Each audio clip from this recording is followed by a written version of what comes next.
America is under constant and growing threat from cyber criminals and foreign adversaries, as we're still seeing with Salt Typhoon. Last week, you said we should, quote, just wait for the president's grand cyber plan. But you have not waited to erode the department's cyber defense capabilities by removing resources and personnel from CISA and other components. Meanwhile, bad actors are burrowing further into the critical infrastructure of this country. On what date can we expect to receive the president's cyber plan? And why are you moving forward now with workforce reductions and other changes to relevant DHS components without it?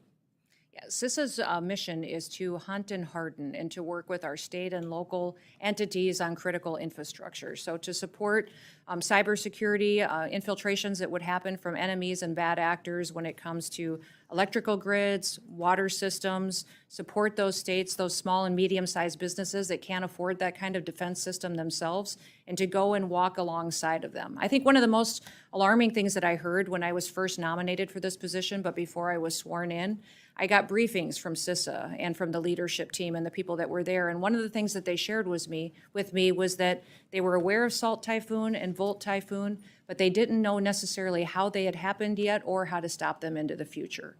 That was alarming to me. It was alarming to me that we had the nation's top leading cybersecurity agency that didn't know how to stop the PRC and our enemies from coming in and hacking into our systems. And if we think a pandemic was scary, wait until the PRC in China comes in and shuts down our electricity. Obviously. And So our when water. are we getting So the president's cyber plan?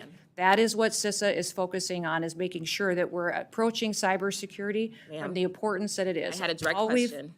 Yes. Do you know when the president's cyber plan will be released? It will be coming out shortly, and that is the president's prerogative. Okay. I have been advising him on what that will look like. Despite the growing cyber threats, your budget cuts nearly $500 million. $500 million from the main agency charged with protecting our federal networks and so much more. So if you are so outraged by the threat of the PRC and our federal networks, why are you cutting $500 million?